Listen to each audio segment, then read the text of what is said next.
Hola, les doy la bienvenida a un nuevo tiempo de estudio bíblico. En esta oportunidad continuaremos con el segundo libro de Samuel.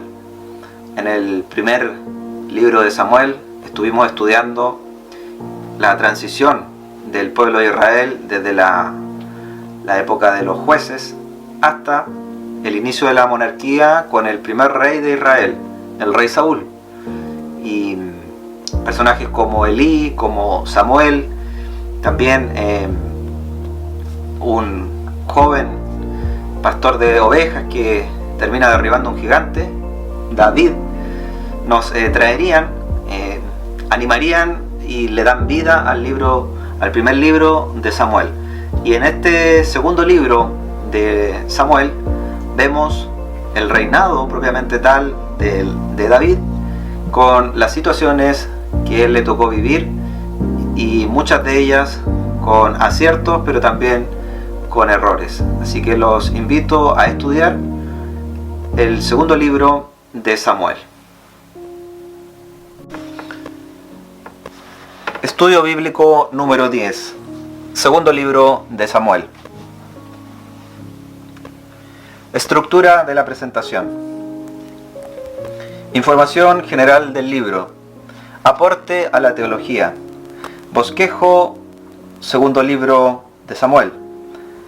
Cristo en el segundo libro de Samuel y resumen del estudio. Información general del libro. El segundo libro de Samuel nos muestra el principio del reinado de David en Israel. La preocupación por el reino y por la lealtad al pacto. El arca del pacto como representativa de la presencia de Dios. El pacto davídico, o el pacto de Dios con David, con sus acentos mesiánicos. Aporte a la teología. El segundo libro de Samuel, o más bien en este libro, se explica el tiempo crucial en el inicio de la monarquía. Se ven temas como la providencia de Dios, la justicia y el perdón de Dios. Se aprecia el andar de David con sus aciertos y errores. Se muestra a David como un líder ideal para un reino imperfecto, y Cristo, líder ideal para un reino perfecto.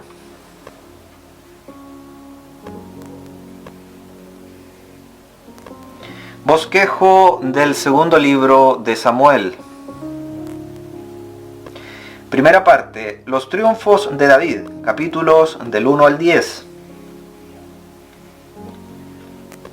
Los triunfos políticos de David, los triunfos espirituales de David y los triunfos militares de David. Segunda parte, las transgresiones de David, capítulo 11 del 1 al 27.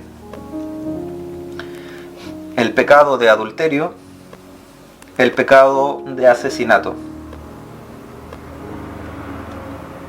Tercera parte, los problemas de David, capítulos del 12 al 24.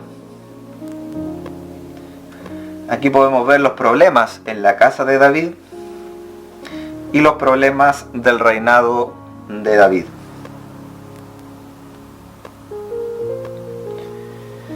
¿Cómo podríamos ver a Cristo en el segundo libro de Samuel?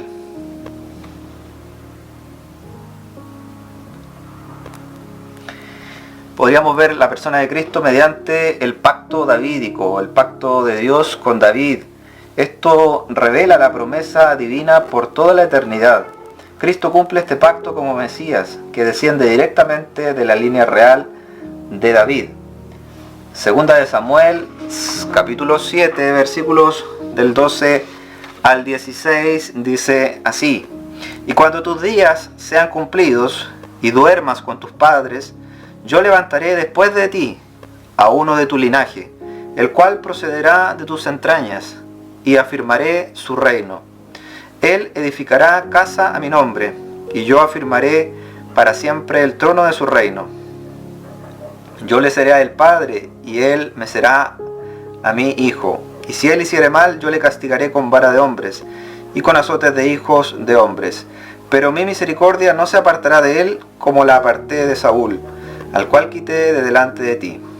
Y será afirmada tu casa y tu reino para siempre delante de tu rostro, y tu trono será estable eternamente. Palabra de Dios hacia David. Y le estaba señalando también que después de él vendría Salomón, que él sí edificaría el templo, y también que el nombre de David tendría también una trascendencia, y esa trascendencia tiene carácter mesiánico porque Cristo viene del linaje del rey David.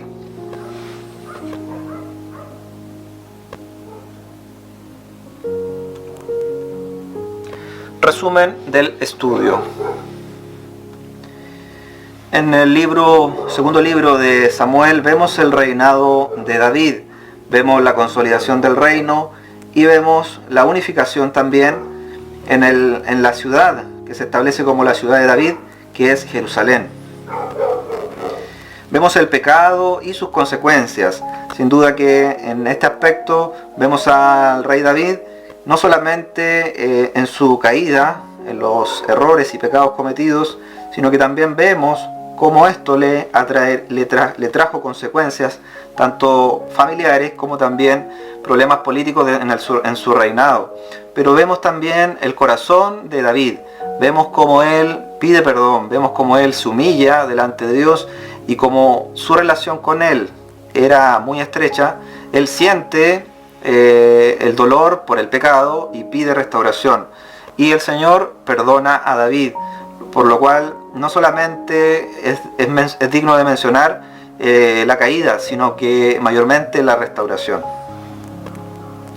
El perdón divino y la restauración, como antes señalaba, se pueden ver y pueden quedaron plasmados también en la Escritura, en los Salmos 32, en el Salmo 51, que es el Salmo escrito por el rey David, donde él puede expresarle al Señor el dolor de su pecado, el abatimiento por haber fallado, pero también la solicitud sincera del corazón por una restauración.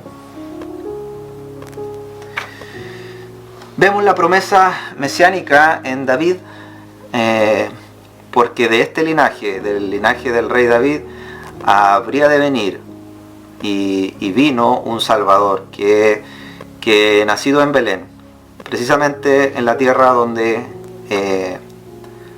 era David. De allí nacería el Cristo, el Salvador. Por lo tanto, vemos que en el rey David, un hombre conforme al corazón de Dios, se puede al estudiar su linaje ver que desde allí nada más y nada menos había de venir el Cristo. Una enorme promesa, una enorme bendición, con la gran diferencia de que David era un hombre imperfecto y su reinado fue imperfecto, pero Cristo volverá como rey y su reinado será eterno y perfecto, y eso es algo hermoso de considerar. Referencias bibliográficas del estudio: Nuevo Diccionario Ilustrado de la Biblia, de W. Nelson, Editorial Caribe, 1998. La Biblia en diversas revisiones, estudio inductivo de la Biblia en www.indubiblia.org. Tendremos un momento de oración. Gracias, Señor, en esta oportunidad por poder estudiar el segundo libro del profeta Samuel. Gracias porque podemos ver en la vida del rey David cómo tú estuviste con él en cada momento, Señor. Tanto en los triunfos militares, en la conformación de un reino, en el establecimiento de la monarquía a través de él, Señor, dándole tú grandes triunfos, grandes victorias, y él adorándote alabándote por ser ese salmista de Israel, el salmista por excelencia. Vemos, Señor, cómo también, pese a cometer varios pecados, varios errores, este hombre, David, que te conocía, Señor, reconoció cuál fue su error, reconoció lo mucho, el gran pesar que sintió su corazón al haberte fallado, Señor.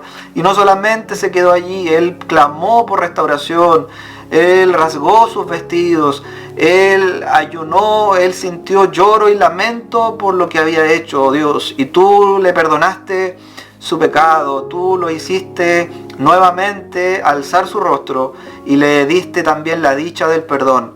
Sin embargo, como suele pasar cuando fallamos, las consecuencias son inevitables para nosotros. Y vemos también, Señor, cómo lamentablemente la casa del rey David, su familia, sufrió las consecuencias del pecado. Pero eso, Señor, es algo que cada uno de los seres humanos tenemos que tener claro. Las consecuencias de nuestro pecado siempre serán inevitables. Mas tu perdón y tu restauración, Señor, son para nuestra vida un bálsamo y son la nueva oportunidad que tenemos cada día para poder ser como tú quieres que seamos, para vivir de acuerdo a tus mandamientos y vivir de acuerdo a tus principios, Señor. Cada día tomándonos y aferrándonos a ti. Gracias, Señor, porque también a través de este momento en que tú, oh Dios, haces un pacto con David, podemos entender de que vendría otro rey, vendría un reinado y que ese reinado es eterno.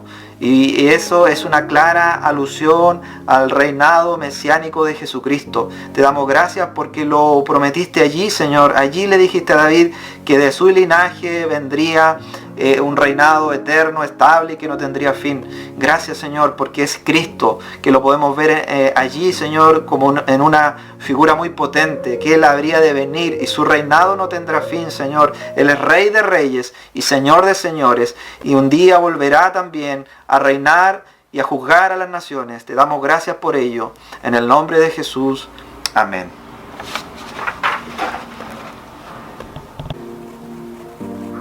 Quiero compartir con ustedes el Salmo número 51 que escribió precisamente el rey David una vez que él fue confrontado con su pecado, y este salmo, que se conoce como el salmo también de la penitencia, el salmo del arrepentimiento, dice así: Ten piedad de mí, oh Dios, conforme a tu misericordia.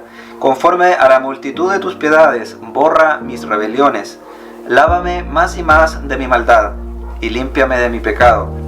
Porque yo conozco mis rebeliones, y mi pecado está siempre delante de mí.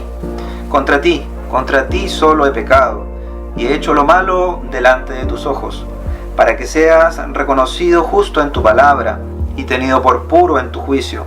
He aquí, en maldad he sido formado, y en pecado me concibió mi madre. He aquí, tú amas la verdad en lo íntimo, y en lo secreto me has hecho comprender sabiduría. Purifícame con hisopo y seré limpio.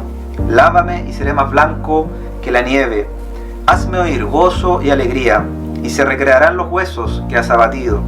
Esconde tu rostro de mis pecados, y borra todas mis maldades. Crea en mí, oh Dios, un corazón limpio, y renueva un espíritu recto dentro de mí. No me eches de delante de ti, y no quites de mí tu Santo Espíritu. Vuélveme el gozo de tu salvación, y espíritu noble me sustente. Entonces enseñaré a los transgresores tus caminos, y los pecadores se convertirán a ti.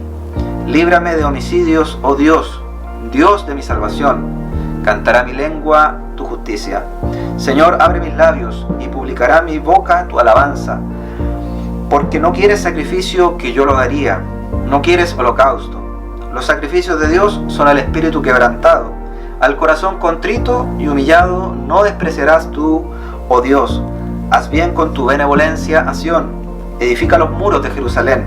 Entonces te agradarán los sacrificios de justicia, el holocausto o ofrenda del todo quemada. Entonces ofrecerán becerros sobre tu altar. Un salmo que muestra el arrepentimiento de David por su error o por sus errores cometidos, y entender que él pedía esa limpieza del pecado, pedía que Dios pudiera olvidarse, borrar en él esa angustia, borrar, sacar esa impureza. Y es un hermoso salmo y que a nosotros nos recuerda que no importa si hemos fallado, que si Dios ve nuestro espíritu quebrantado, ve un corazón humillado, contrito, Él nos perdonará, Él nos restaurará y nos levantará. Por lo tanto, el rey David nos deja una enorme enseñanza y en 2 de Samuel podemos ver, estudiar esto y qué maravilloso saber de que el Señor no solo perdona nuestros pecados, sino que también nos restaura. Así es que el segundo libro de Samuel nos mostraba la vida, los hechos y también el desarrollo político y en el reinado de su periodo monárquico del rey David. Por mi parte me despido, esperando que nos podamos volver a encontrar en un próximo estudio bíblico.